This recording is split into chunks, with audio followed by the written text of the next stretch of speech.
Hello, buddy. Welcome to Uncommon Analysis. Today I want to talk about, excuse me, today I want to talk a little bit about the future of the Democratic Party. And as you can tell by the title, I believe the best shot at the future of the Democratic Party being a national brand again is going to probably go through places like Pennsylvania. And I don't mean that simply because Pennsylvania is now a crucial win for Democrats to be able to get to 270 with the way the states are currently broken down in the election and their propensity. Without a Pennsylvania win for Democrats, it's tough for them to get to 270 with the way the map shapes up currently. Can it be done? Yes, but it's definitely. But that's not what I mean. What I mean by this is that it'll probably going to run through Pennsylvania. It's going to almost likely have to go through Pennsylvania in terms of moderate, sane Democrats are going to need to run this party. This party has gone completely out of touch with reality. It has become beholden to globalists and to people that don't have the best interests of this country at heart. They really, truly don't. They don't connect with the working class. They don't connect in flyover country. They don't connect in most of the country. They are, as you can see from this map, which breaks down the last election by county, they are becoming ever more and more increasingly isolated in the coastal urban centers and very little connection to most of the country. And that trend is nothing new. It's been going on for quite a while, and it's going to likely continue if they continue on the path that they are. The party is absolutely out of touch. It is owned by people who think policy is a great idea, regardless of how it impacts the American worker, the American citizen. They do not care. They just want their left wing policies implemented. And they have got to get away from that if they want to be successful. Now, to do that, they're going to have to bring in people and promote people and shift the party away from the regressive insanity and the elite educated masses that they're currently running things, that just care about policy. Hey, we're going to implement this policy. We think the policy is right, regardless of who it hurts. Democratic Party has undermined the working class voter now for decades, and while they were able to pretend that they didn't, and were able to con a lot of people for a long time, the shine is off the apple, as they say. This election proved it.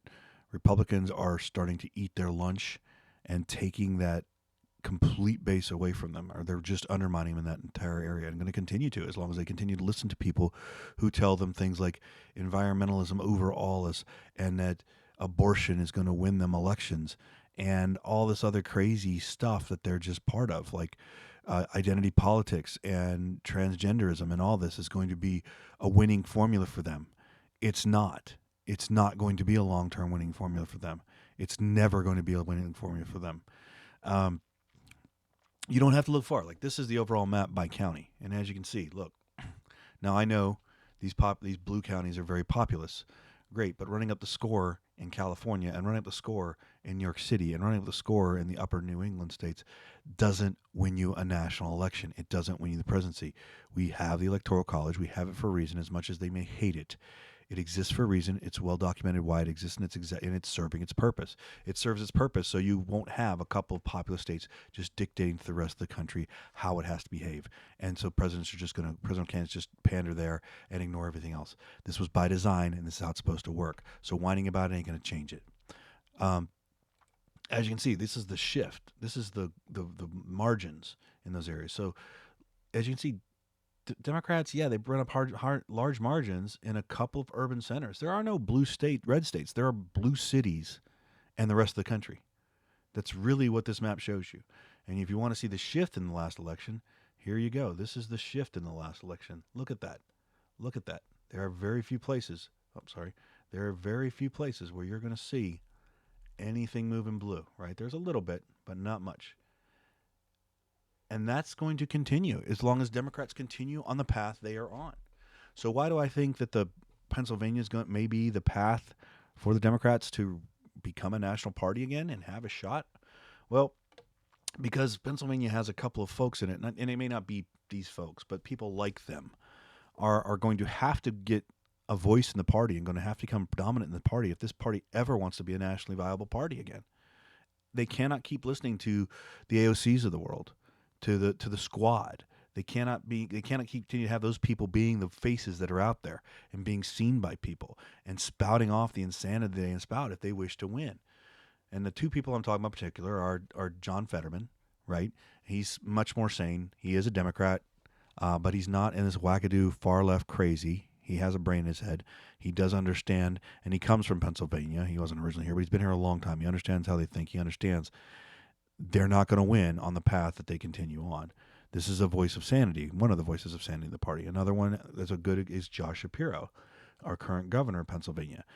Trump doesn't like him. He made some derogatory comments back in August, and he replied to him. But all in all, Shapiro, obviously, here's an article pretty much agreeing with what I'm saying, that the prospects of him rise after Harris's defeat. I think Josh Shapiro is and John Fetterman are both people who could turn the corner in this party and make it a viable party long term again.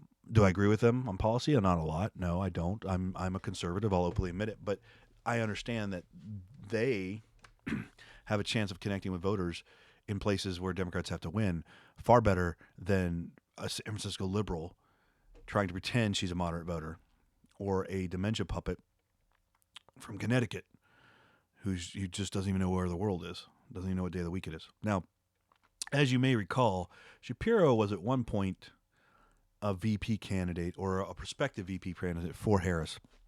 And the story is that they're telling us is that Harris chose Walz. Now, I don't have any personal information on this. I'm not privy to the inside thing, but my personal opinion is that, yeah, Harris didn't choose Walz. Shapiro politely listened and basically told her no because he wasn't going to get his butt hitched to the loss that was the shellacking that was obvious was coming. And losing to Trump would be a career-ending thing for him. And Shapiro's only in his 50s. He has. I have no doubt he has designs on the presidency, and I would have been shocked. My guess is that they offered it to him and he politely declined. He listened to what they had to say and politely declined. I know they said that she chose Walz and not Shapiro. And Shapiro, I even as dumb as I believe Kamala Harris has proven herself to be, I don't think she was that stupid that she really chose Walz. I think Walz was probably way, way down on the list, and that was the first one they could find that would say yes. Because all the dominant players took themselves out of the race or were not going to be part of this obvious defeat that was coming. They understand, and they're not stupid. They know that you may get one or two shots at presidency realistically in your lifetime if you're going to get it, and you do not want to have that yoke of losing to Trump and losing Trump bad as something that you got to try to overcome when you run again. So being the VP on the Harris ticket would have just been absolutely terrible for any of these people, any people that they consider A tier. Shapiro, Whitmer, Newsom, any of those folks, I think would have turned her down cold. And I think that's what happened with Shapiro. I think he politely listened and then said no. And then they played it off as Walz was their choice. I could be completely wrong. I know that's the story they've been telling, that she chose Walz and it was her decision. And I know she's not a very bright or astute politician, so maybe she did choose Walz. But I think in reality, they wanted Shapiro, and Shapiro politely said, yeah, no. I have no evidence to back that up. That's completely speculation and opinion on my part, and I freely admit it, but that's what I believe happened. Now, Shapiro does have one thing that Democrats have to walk away from identity politics, because Shapiro is Jewish, which shouldn't be a real issue other than the fact that Democrats have tied themselves to this identity politics stuff where Muslims are a big deal, and Muslims, of course, fundamentally hate Jews, so it could hurt them in some places. I don't know, but and maybe that's part of the motivation if she did indeed make that choice the way she claims and the press claim it happened, that was a part of the reason, but I don't believe that for a minute. And the point being is, again, not necessarily that Shapiro and Fetterman will be the candidates going forward, but it's those type of people that have to gain prominence in the party if they ever want to win again at a national level. They cannot win again with the leadership that they have, with the direction that they're going, with Wasserman Schultz and all these other crazies out there saying all this crazy stuff with the squad. The squad can't be your face, officially or unofficially. AOC cannot be your face, officially or unofficially, if you wish to win national elections. It just can't. They just can't. So is the future of the Democratic Party, may it flow right through Pennsylvania? I think there's a good possibility. I think it's a good possibility if they're willing to wise up and toss aside the things that are destroying that party. And I don't know if they're capable of doing that. But anyway, that's my thoughts on this. Do you agree? Do you think that the Democrat Party is so far left that they can't possibly win without rolling it back, or should they be more liberal, or are they on the right track? It was just a matter that Trump is a unique political figure that could not be beaten. It's just Trump, and that's why. And if everything else had not been Trump they were running against, they would have won, and they don't need to change their course. What do you think about that? I've said my piece, so look forward to hearing what you got to say about this, and I hope everybody has a great day. And if you like this kind of content, please subscribe, click on the notification, share, and I hope you have a great day. I'm out.